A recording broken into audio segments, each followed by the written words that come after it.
What is everybody so afraid of?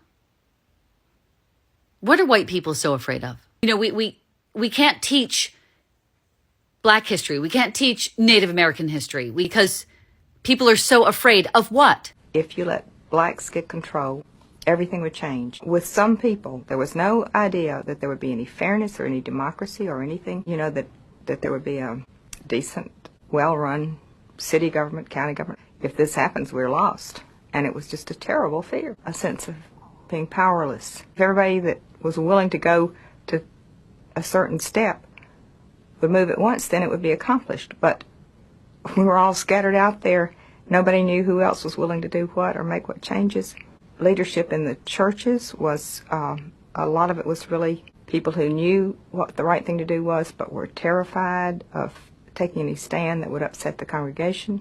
Politicians, even people who knew better, who would have been willing to go further personally or to have the state move forward, were always bound by fear of not getting reelected. People who knew better just stuck with racism for political reasons, is what I think. But mostly I think it is of losing control. Some higher level of trust, even of dishonest or corrupt white politicians, than of a black in some position of authority over you, for people who had grown up with these myths and fears, so that it was easier to stick with somebody that you might not have even cared for, who was white.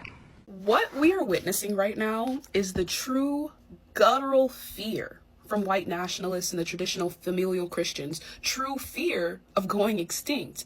The extreme views of racism, indoctrination, exploitation, bigotry, patriarchy, and genuine hatred is literally dying out with the select generation. So the only solution is to prey on the young masses of people who they view as the target audience.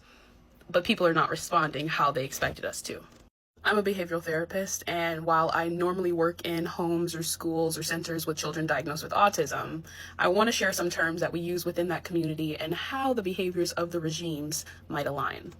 So we are literally witnessing what we call an extinction burst on a mass level within our federal government. An extinction burst is defined as a temporary increase in intensity, duration, or frequency of a behavior when it's no longer reinforced. It's a natural response to the removal of a reinforcer, similar to a last-ditch effort to get the expected response. Think a kid throwing a tantrum. Someone tells you no, you throw a tantrum in order to try to get them to change their mind. Usually the adult changes their mind due to the tantrum. The ideal response to being told no is to listen, right? But we're seeing a mass increase of ICE activity, protesters being arrested, public servants being elected who are Trump loyalists, and bills passed that the large majority of the country does not agree with. Trump's overall approval rating hovering around 40% for the last couple months. So all these things are happening that people do not agree with. They did not get the reinforcement or reward from the country that they thought they would be getting. Examples, praise, approval, and non-action. But instead, they received one of the largest protests in history organized across the country, occupied detention centers with community members watching, rapid response networks, and social media. We're witnessing with the Antifa gate of it all, the broad categorization of terrorism attached to any words or actions that the regime doesn't appreciate, let alone if they're actually disapproving or not, is actually a good sign. It means that the dissent is working. The key thing with an extinction burst is to remember temporary increase of the behavior. Remember the 3.5% rule. It only takes 3.5% of the population to protest non-violently against the government, and that government is likely to fall from power. At minimum, 56% of the country is heartbroken and terrified for our neighbors and for our future. Change in the behavior is what follows an extinction burst. Keep speaking out, keep showing up. Do not be fooled by the propaganda that they are spreading. I know we have all seen the DHS Gov Instagram page by now. You are not alone. You are not crazy. You should be concerned. It is our duty to fight for our freedoms. We have nothing to lose but our chains. What's up, guys? Welcome back to the channel. So today we're talking about something that has white America literally shaking in their boots, right? This fear of becoming the minority one day, right? This panic about going extinct, losing power, losing political control, all of that. And it's well because this isn't new, right? This anxiety, it has been here for decades, right? Baked into policies, laws, and systems. But credit goes to all original creators. Thank you so much for tapping in when you saw this video. Let's watch the clips and we'll be back with some commentary. A good friend of mine sent me a book titled White Fear: How the Browning of America is Making White Folks Lose Their Minds. And I'm only in the introduction of this book. And my God. Jane Elliott was actually interviewed by the author of this book, Roland Martin. And if you know who Jane Elliott is, we're best friends. But Roland asked her on his podcast to summarize white fear, and she summarized it brilliantly. Problem with white people is not white innocence, nor is it white privilege.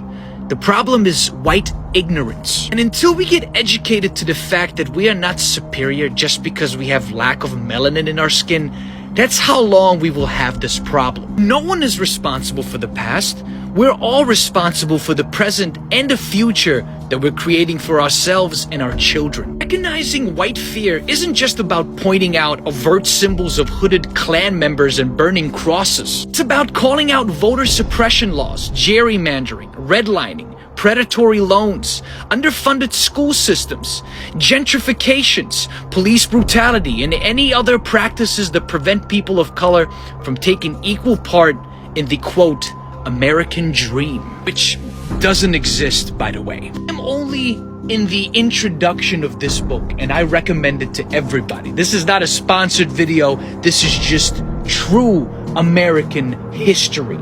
And the things that are happening today, this is creepy. Creepy at how relevant it is. Mr. Martin, if you ever see this video, I'm about to finish your book, and I might review it on my YouTube channel. I think every single white American needs to read this book immediately. I'd love to hear from white people, or perhaps even just anybody, about what is this fear of blacks taking control and blacks taking the majority. It reminds me of working in social justice and working in a museum talking about slavery and racism, and how many white people talked about the fear that they had growing up of black people. And it honestly never made any sense to me, because I thought if anyone should be afraid, it should be the black people who are afraid of the white people. We're the ones that have been dealing with the racial terror. Why are white people so afraid of us? Why are white people so scared of us? I genuinely don't get it. So I really like to open a dialogue. What is the fear that white people have of black people and black people gaining authority? Why is that scary? So I'm just going to say what can't be said.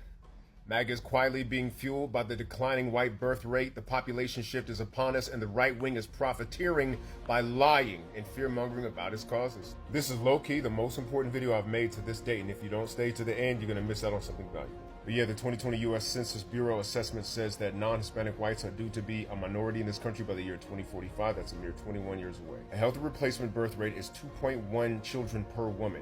If you slip to 1.9, you can recover, but it takes 80 years to do. Nobody's ever recovered from 1.8, and the current replacement rate for white Americans right now, the birth rate, is 1.6 children per woman. Studies show that white people who are aware of this phenomenon have an increased probability of having hostile viewpoints towards minorities and immigrants. Canadian journalist Margaret Went wrote that nations that have been upended by right-wing populism all have one thing in common. They are all facing white demographic decline.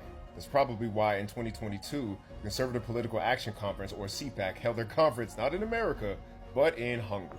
There, the right-wing dictator of that country, Viktor Orban, spoke about how he don't let any of that wokeness happen in his country. But his speech wasn't the most telling. It was actually Matt Schlapp, the president at the time of CPAC. Right there in front of everybody, Matt Schlapp connected the fears of a white replacement with their stance on abortion. He said, if you're worried about this quote-unquote replacement, why don't we start with allowing our own people to live? He referred to the scuttling of Roe versus Wade as, quote, a good start. Schlapp also said, if you say there's a population problem in the country, but you're killing millions of your own people every year through legalized abortion every year, if that were to be reduced, some of that problem is solved. Who is he referring to as, like, your own people? Some will say, no, he wasn't talking about white people, he was talking about Americans, but that doesn't quite track. You see, if the majority population of America birth replacement rate is 1.6 children per woman, then how did our population grow 7.4% between 2010 and 2020? The answer? Immigration. And based on Schlapp's other stances, I don't think that it's immigrants who he's referring to as his own people. The Great Replacement is not the first time I've heard about white Americans' fear of changing demographic. The first time I heard about it is when I went undercover in the alt-right. There, they referred to it as something different, white genocide. Now, if you frame something as genocide, the only logical response to that genocide is war. If you think that immigrants and race mixing and LGBTQ folks are the reason for this quote-unquote genocide, then of course you're going to respond with boots on the ground. Maybe that's why you have far-right militants training for this mythical race war they're all preparing for. Maybe that's why you have groups of masked vigilantes showing up to drag shows. Maybe that's why in Project 2025 they describe deporting millions of immigrants by force and deploying the military to the border. But if race mixing and mass immigration and LGBTQ issues are causing the white population to drop, why is China's population plummeting just as fast when none of these factors are present? Oh yeah, you didn't know? Yeah, their population is collapsing. Some people say, well yeah, that's because they got rid of all their girls a generation ago. Okay, maybe they did, but Japan didn't. Their population is crashing. You think they got it bad? The lowest birth rate on Earth? South Korea, 0.84 replacement rate. Negligible immigration, no BLM, no trans kids with purple hair defending their pronouns. So what's going on? Just maybe the culprit is not white genocide, but another little known phenomenon known as demographic winter. In societies with higher education, people delay having kids. Specifically, women don't lay up as brood mares for their husband. Their reproductive cycle shortens because they're pursuing actually like self-actualization and education, and they have less children. That's it. It's no coincidence that the countries with the highest births per women have the lowest education for those women. So what does Matt Schlapp and the conservatives do? Try to regain control of population through legislation, starting with abortion. Maybe get laws passed that end no-fault divorces, even though when you have no-fault divorce, female suicides drop by 20%. Maybe wage a culture war against queer folks, even though queer folks actually still be having kids. And even though the border is broken and does need to be fixed, fixing it ain't gonna solve this problem. But look at how they've radicalized people into thinking that it will. You got people using the wrong tool for the wrong job and ending up becoming the very folks in history that they don't want to hear about. Damn. What will raise the native-born American population? Actually, a livable wage sooner. All you hear from young people is, I would love to have kids, I would love to get married, I'd love to be stable, I just can't afford it. See, if you raise a country's wealth and you raise expenses, that suppresses the birth rate. But if you raise the wealth in childbearing age and decrease the cost of having kids, well, that explodes the birth rate. And we know this because we did this after World War II, and it caused the baby boomer generation. Pound for pound, take-home pay when adjusted to inflation was about 4 times as it is today. That generation wasn't stable enough to have a lot of children because they was trading crypto and had OnlyFans and was driving Uber and was reading Rich Dad Poor Dad. No, the economy was set up that one income could take care of the entire family with savings and retirement. In other words, if you have a livable wage at a young age, ease debt burden, and subsidize the cost of having kids, those kids will be happy. While all of these measures have been called socialist by the same people who want the native-born population to grow. Irony. Now, by the end of this culture war, that's the wrong tool for this problem. You're going to be them people in history that your descendants going to want to distance themselves from, being all ashamed of your actions that you take today, trying to save your population tomorrow. Hi, I'm Kylie, and white conservatives are terrified of POC outnumbering us. And I truly believe this is the motivation behind a lot of hateful policies in the US. If you haven't heard of the Great Replacement Theory, it is that over time, if enough black and brown immigrants come to the US, as well as white people having children with POC, then over time, POC will outnumber white people. And the reason that this is so unsettling to a lot of white people, especially conservative white people, is that they are terrified that if POC become in power, then they will treat us like we've treated them in the past, which is obviously not great. It involves subjugation of people, enslavement, assault, violence of basically every kind. And I think that white people can feel the shift happening as they are becoming more and more outnumbered, and that is why they are clinging so tightly to power in Congress and with the president right now. And that's why it's so funny when white people deny that racism exists, because if they didn't think racism did exist, they wouldn't be scared of being outnumbered. But they understand the ways that we have treated people of color has been atrocious, and thus they are scared of the tables turning and of being in that position of subjugation. In 2025, can we stop calling it white supremacy and call it what it actually really is? White fear, white insecurity, and white genetic inferiority. not supreme over anything. They're scared. They're scared because they know they're dying off, their birth rates are dropping, and they're on their way to biological extinction. That's why Trump is moving the way he's moving. Him and his cabinet is pulling an all-out attack on the melanated people in this country right now. First it was ICE, with them detaining any Hispanic-looking person that they saw, regardless of them being suspected of committed a crime or nothing. And now Trump is calling for all these predominantly black cities to be put under the control of the federal army because they know they're outnumbered. And worse, we're starting to unite. We're starting to see through all the lies that we have been fed from this government for centuries. We're starting to wake up and realize who we are. We realizing that Jesus wasn't no pale-skinned man with straight blonde hair. We know who we are now, and we know we're the people of the book. And every time we stand in our truth, every time we refuse to bow down to them, it shakes their world. But guess what? It's too late.